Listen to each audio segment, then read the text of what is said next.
Hey guys, it's Brandon with Seller.tools, and I want to make a video concerning last launch, considering competitors, considering traffic. I get the question asked all the time: what keyword should I pick? How many units should I give away? How do I get to the top of the rankings?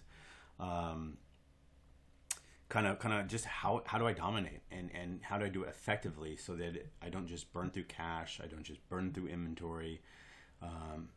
How do I kind of dominate? So I kind of want to jump in and make a video on this and kind of give you my thoughts. It's kind of straightforward, and hopefully it makes sense.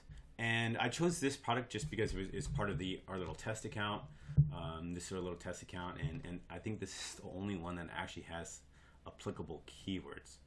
So what I'm going to do is jump into the product, and what I'm going to do is sort by impressions. And let's just get rid of some of the noise here. So I'm going to go ahead and just get rid of some tags. Okay, that's it.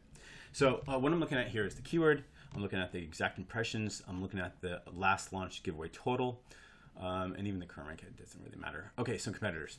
So what I want to do is, obviously we have some keywords that make absolutely no sense, like Apple, OXO. These are obviously brand names. So let's kind of just go ahead and kind of clean these up. Slicer's okay, easy up. Grip, apples and apples. Okay, as you can see. Okay, and let's go ahead and give this a little refresh. So I got rid of a little bit of the noise. Oops, not that one. Okay, so what I want to do is, if this was my product, this is how I would make the determination on what product to launch on. Now, as you can see here, we do have 1,000 competitors here. We have 753 competitors, 14,000 competitors, 1K, 2K, 5K, et cetera, et cetera, et cetera, and all the way down to, I don't even know what that is, fruit cutter. So what I would like to do, for instance, is let's talk about what we see in front of us. So let's say fruit cutter. This definitely is a fruit cutter. Maybe that's more of a knife, but this is an apple slicer. But look at the exact impressions. This is only 1,300 exact impressions and 9,000 competitors. To me, this is a really low quality keyword to go after.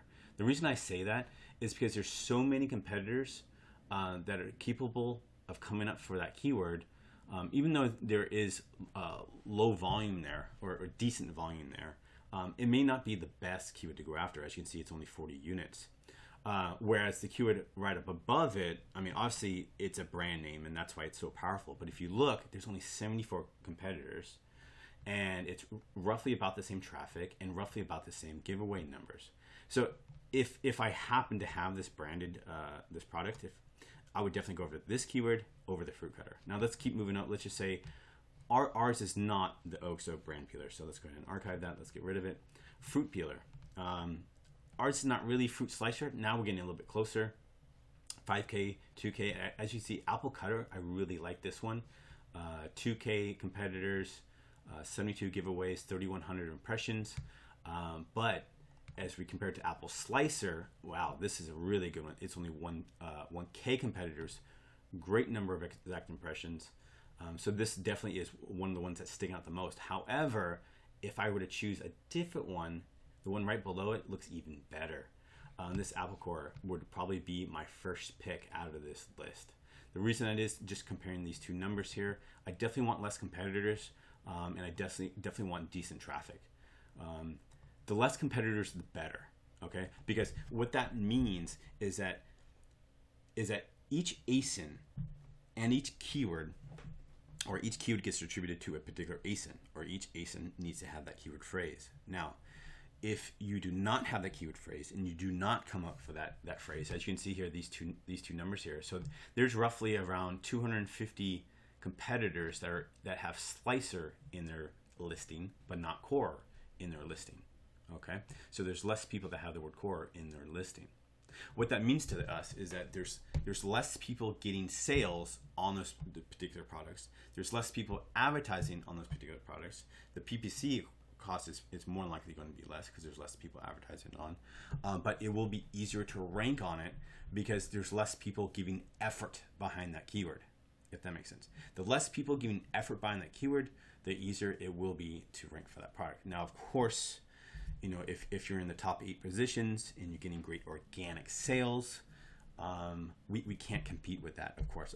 With our launch, we can compete, but if there's a ton of people, let's just say, down here, Fruit Cutter at 9,000 people at 1,300 impressions, I would not go after this keyword. I would eventually go after that keyword, but it would not be my high priority. So my first keyword, if I would, again, choose on this list, it would be this keyword right here. This would be my last launch that I would launch. I'd launch with 160, maybe give it a little bit more, 180 or so, and that's going to launch me to the top. Now, why did we choose these numbers? Why do we use these numbers? So once we determine that this is the keyword that I want, let's make sense of what this 160 units is. Okay. Now, our goal here is to move a product that is kind of nowhere to be seen. Let's just say we're position 250. Let's just say we're position 280, maybe 200, maybe 160. We're getting very few, if not any, sales on this particular keyword. Now, I'm not saying we're not getting any sales at all on the product, just on this particular keyword. It's safe to assume that if we're position 200, that we're probably getting 0 sales for this particular keyword. So these last launch numbers are based upon, or the assuming, that you do not rank or rank very poorly for this particular keyword.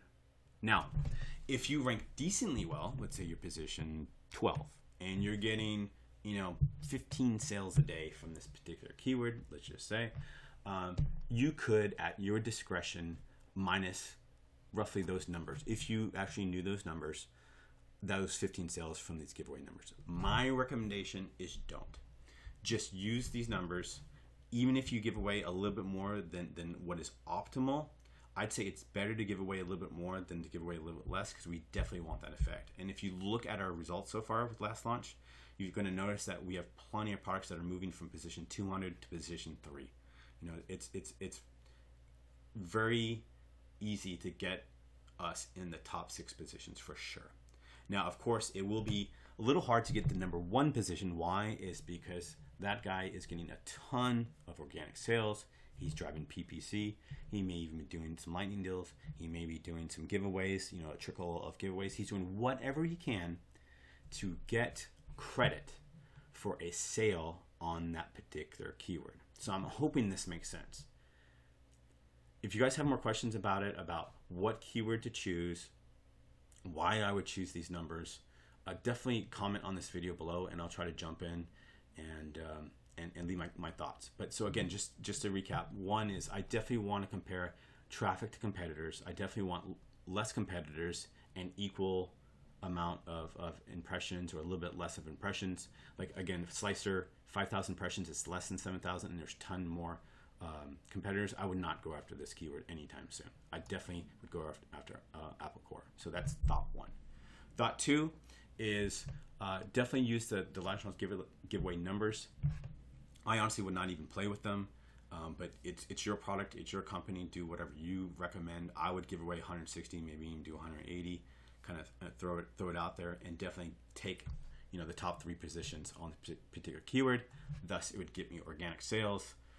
I would begin to increase my ranking for the rest of these keywords eventually, and then once money started flowing again, I would do yet another last launch and rank yet another keyword. So hopefully that's kind of the gist of it. So let me know if you guys have any questions. Thanks, guys.